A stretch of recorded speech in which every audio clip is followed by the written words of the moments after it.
ఓం మహాగణపతి నమః. మనకి రవి జూన్ 15 నుంచి జూలై 16 వరకు మిథున రాశిలో సంచారం చేస్తున్నాడు. ఈ యొక్క సంచారాన్ని ఆధారంగా చేసుకొని రవి గ్రహం యొక్క సంచారంతో ద్వాదశ రాశుల వారికి ఎలాంటి ఫలితాలు ఈ జూన్ 15 నుంచి జూలై 16 వరకు ఉంటున్నాయో చూద్దాం. సింహరాశి వారికి మనకు రవి జూన్ 15 నుంచి జూలై 16 వరకు ఉన్నటువంటి సంచారము అంటే సింహరాశి వారికి దాదాపుగా 11వ స్థానంలో రవి యొక్క సంచారం అనేది ఉంటుంది. రాష్ట్రాధిపతి చాలా చక్కటి అనుకూలమైనటువంటి సంచారంగా మనం చెప్పవచ్చు. ఈ యొక్క సంచారము సింహరాశి వారికి చాలా అనుకూలంగా పాజిటివ్ గా ఉంటుంది. అయితే ఎటువంటి ఫలితాలు కలుగుతాయి అని కనుక మనం చూసినట్టయితే వీరికి పనికి తగినటువంటి ఫలితము ఈ సమయంలో కలుగుతుంది. కార్యసిద్ధి అనేది ఉంటుంది. అన్నింట విజయం అనేది కలుగుతుంది. అదేవిధంగా ధనానికి సంబంధించినటువంటి విషయాల్లో అభివృద్ధి ఉంటుంది. ఎందువల్లంటే లాభస్థానంలో రవి యొక్క సంచారం ఉంటుంది కాబట్టి చాలా చక్కగా లాభదాయకంగా ఉంటుంది. ఆదాయం పెరిగే అవకాశాలు కనిపిస్తున్నాయి. పెండింగ్ లో ఉన్నటువంటి పనులు పూర్తి అవుతాయి. అదేవిధంగా కొత్త పరిచయాలు, కొత్త అవకాశాలు కూడా వస్తాయి. ఎందువల్లంటే 11th అంటే లాభస్థానము స్నేహితులకు సంబంధించినటువంటి స్థానము, నెట్వర్కింగ్ కి సంబంధించినటువంటి స్థానం కాబట్టి కొత్త పరిచయాలు కూడా మంచి పొజిషన్ లో ఉన్న వాళ్ళ యొక్క పరిచయాలు మీకు కలిగే అవకాశాలు కనిపిస్తున్నాయి. తర్వాత మంచి అవకాశాలు కూడా తద్వారా కలుగుతాయి. కుటుంబ సభ్యులతో సంతోషంగా ఉంటారు. ఆరోగ్యం బాగుంటుంది. మీ యొక్క మాటకు విలువ అనేది ఈ సమయంలో పెరుగుతుంది. బాధ్యతలు పెరగడము లేదా కొన్ని సందర్భాల్లో పదోన్నతి కూడా రావడం లాంటివి కూడా కలిగే అవకాశాలు కనిపిస్తున్నాయి. కోరికలు నెరవేరేటటువంటి అవకాశాలు మనకు చక్కగా ఈ యొక్క సింహరాశి వారికి గోచరిస్తున్నాయి. కాబట్టి సింహరాశి వారికి ఈ యొక్క సంచారం చాలా అనుకూలమైనటువంటి సంచారం, శుభప్రదమైనటువంటి సంచారంగా చెప్పవచ్చు. ఆదిత్య హృదయాన్ని పఠించండి, ఇంకా చాలా చక్కటి అనుకూలత అనేది ఈ రాశి వారికి పెరుగుతుంది. ఇక ద్వాదశ రాశుల వారు పాటించవలసినటువంటి పరిహారాలు కనుక చూసుకున్నట్టయితే మేషరాశి వారు ముఖ్యంగా వీరు ప్రతిరోజు సూర్యుని కనుక పూజించినట్టయితే చక్కటి ఫలితాలు మీకు కలుగుతాయి. ఆదిత్య హృదయాన్ని ప్రతి ఆదివారము పఠించే ప్రయత్నం చేయండి. తద్వారా ఈ మేషరాశి వారికి ఉన్నటువంటి ప్రతికూల ఫలితాలు తెలియపోతాయి. ఇక వృషభ రాశి వారు కనుక చూసుకున్నట్టయితే వృషభ రాశి వారికి 4వ అధిపతి అయినటువంటి రవి మనకి 2వ స్థానంలో సంచారం చేస్తున్నాడు. ఇది కూడా అంతగా అనుకూలంగా లేదు కాబట్టి గాయత్రి మంత్రాన్ని 108 సార్లు ప్రతిరోజు గనక మీరు పఠించినట్టయితే వృషభ రాశి వారికి చాలా చక్కగా ఉంటుంది.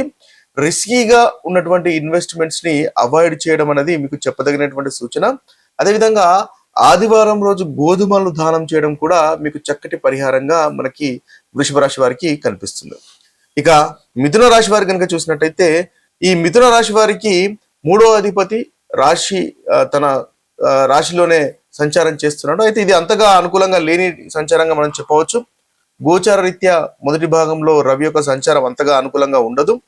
అయితే ఈ ప్రతికూలత తొలగిపోయి అనుకూలత పెరగడానికి మీకు సూర్య నమస్కారాలు చేయడము, అదేవిధంగా ఈగోను కంట్రోల్ చేసుకోవడం అనేది మీకు చెప్పదగినటువంటి సూచన. అదేవిధంగా కోపం కూడా కంట్రోల్ చేసుకోవడం అనేది మిథున రాశి వారికి ఈ యొక్క సమయంలో, ఈ మాసంలో జూన్ 15 నుంచి జూలై 16 వరకు కంట్రోల్లో ఉండడం అనేది ఈ రాశి వారికి చెప్పదగినటువంటి సూచన. ఇక కర్కటక రాశి వారు కనుక చూసినట్టయితే కర్కటక రాశి వారికి కూడా 2వ అధిపతి 12వ స్థానంలో సంచారం చేస్తున్నాడు. అంతగా అనుకూలంగా లేనటువంటి సంచారంగానే మనం చెప్పవచ్చు. కాబట్టి ఆదిత్య హృదయాన్ని పఠించండి. తద్వారా రవి వల్ల కలుగుతున్నటువంటి ప్రతికూలత తొలగిపోతుంది. ఇక అన్నెసరీ ఎక్స్పెన్సెస్ అనేది అవాయిడ్ చేయండి. తండ్రి గారికి సహాయం చేయండి. ఎల్డర్స్ కూడా సహాయ సహకారాలు అందించండి. ఇవి కూడా చక్కటి పరిహారంగా మీకు కలుగుతుంది. ఇక సింహరాశి వారికి కనుక చూసినట్టయితే సింహరాశి వారికి ఇది ఒక చక్కటి సంచారంగా మనం చెప్పవచ్చు. రాష్ట్రాధిపతి అయినటువంటి రవి లాభస్థానంలో సంచారం చేస్తున్నాడు కాబట్టి సింహరాశి వారికి ఈ జూన్ 15 నుంచి జూలై 16 వరకు చక్కటి అనుకూలత అనేది మనకు కనిపిస్తుంది.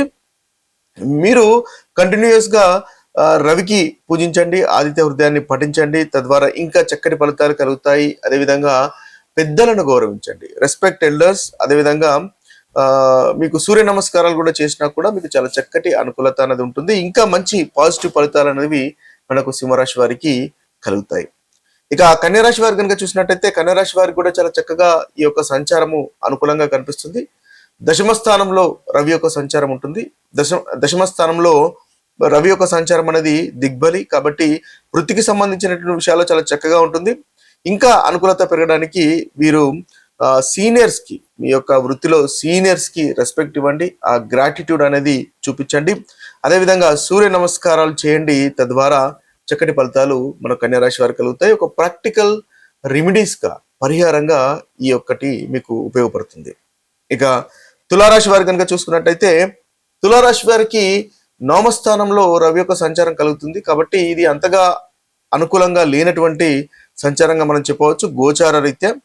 కాబట్టి మీరు తండ్రి గారికి సహాయ సహకారాలు అందించండి, తండ్రి గారికి సేవలు చేసుకోండి, గురువుకు సేవలు చేసుకోండి. ఎందుకంటే 9th హౌస్ లో మనకు రవి సంచారం జరుగుతుంది. కాబట్టి లాభాధిపతి అయినటువంటి రవి 9వ స్థానంలో, భాగ్యానికి సంబంధించినటువంటి స్థానము, అదేవిధంగా తండ్రికి గురువులకు సంబంధించినటువంటి స్థానం. కాబట్టి వారికి సర్వ్ చేయండి, సహాయ సహకారాలు అందించండి. అదేవిధంగా మీరు బెల్లాన్ని కానీ గోధుమలు కానీ దానం చేసినట్టయితే చక్కటి ఫలితాలు మనకు తులారాశి వారికి కలుగుతాయి. ఈ యొక్క పరిహారాలు మీ యొక్క ప్రతికూలతను తగ్గిస్తుంది.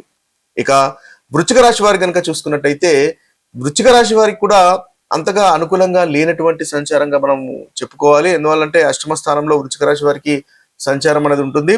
దశమాధిపతి అష్టమంలో అంతగా అనుకూలంగా ఉండడు. రవి గోచార రీత్యా అంతగా అనుకూలత లేదు. కాబట్టి మీరు ఆదిత్య హృదయాన్ని పఠించండి. అదేవిధంగా ఈ ట్యాక్స్లు కానీ ఏదైనా ఉన్నట్టయితే కరెక్ట్ సమయానికి పే చేసేటటువంటి ప్రయత్నం చేయండి. ఈగో కాన్ఫ్లిక్ట్స్ ని అవాయిడ్ చేసే ప్రయత్నం చేయండి. తద్వారా వృశ్చిక రాశి వారికి చక్కటి ఫలితాలు ఈ సమయంలో కలుగుతాయి. ఇక ధనుసు రాశి వారికి కనుక తీసుకున్నట్టయితే, ధనుసు రాశి వారికి కూడా వీరికి సప్తమ స్థానంలో రవి యొక్క సంచారం కలుగుతుంది. కాబట్టి మీరు కాస్త ఈగోయిష్ గా అయ్యేటటువంటి అవకాశాలు కనిపిస్తాయి. కాబట్టి ఇది కూడా అంతగా అనుకూలంగా లేనటువంటి సంచారంగా మనం చెప్పాలి. కాబట్టి గాయత్రి మంత్రాన్ని 108 సార్లు మీరు పఠించండి. ఆర్గ్యుమెంట్స్ ఏవైతే మీ యొక్క పార్ట్నర్స్ తో ఆర్గ్యుమెంట్స్, భార్య భర్తల మధ్య ఉన్నటువంటి ఆర్గ్యుమెంట్స్ ని అవాయిడ్ చేసే ప్రయత్నం చేయండి. ఓపికగా, పేషెన్స్ గా ఉండండి. తద్వారా మంచి ఫలితాలు కలుగుతాయి. ఎందువల్లంటే సప్తమ స్థానంలో రవి అంటే, సప్తమ స్థానం అనేది కలత్రానికి సంబంధించినటువంటి స్థానము, రిలేషన్షిప్స్ కు సంబంధించినటువంటి స్థానము, ఇతరులతో డీల్ చేయడానికి సంబంధించినటువంటి స్థానము. కాబట్టి మీరు ఆ యొక్క విషయంలో ఇతరులతో ఆర్గ్యుమెంట్స్ అనేవి తగ్గించుకోవడం వల్ల చక్కటి ఫలితాలు కలుగుతాయి.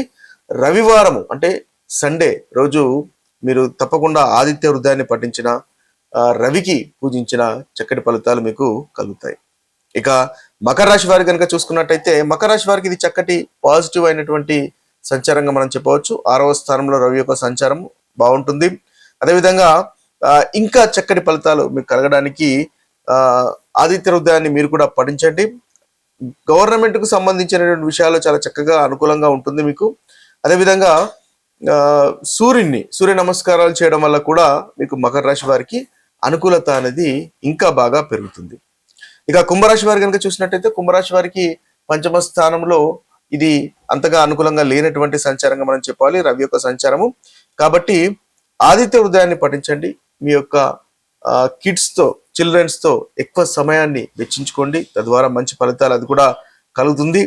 అవాయిడ్ ఆర్గ్యుమెంట్స్, మీ యొక్క పిల్లలు పెద్దవాళ్ళు అయితే వారితో ఆర్గ్యుమెంట్స్ ని అవాయిడ్ చేయండి. తద్వారా మంచి ఫలితాలు మీకు కలుగుతాయి. ఇక మీనరాశి వారి కనుక చూసుకున్నట్టయితే, మీనరాశి వారు ముఖ్యంగా, మీనరాశి వారికి కూడా అంతగా అనుకూలంగా లేదు. 4వ స్థానంలో సంచారం అనేది రవి యొక్క సంచారం ఉంది. కాబట్టి పరిహారాలు చేసుకోవడానికి తల్లి గారిని మీ యొక్క సేవలు అందించండి. తల్లిగారితో బాగా ఉండండి. తల్లిగారి యొక్క ఆరోగ్యం గురించి ఆరా తీయండి. అదేవిధంగా మీ యొక్క ఆదిత్య హృదయాన్ని కూడా పఠించినా కూడా చాలా చక్కటి ఫలితాలు, అనుకూలమైనటువంటి ఫలితాలు ఈ రాశి వారికి కలుగుతాయి. ఇవి స్థూలంగా ద్వాదశ రాశుల వారు పాటించవలసినటువంటి పరిహారాలు.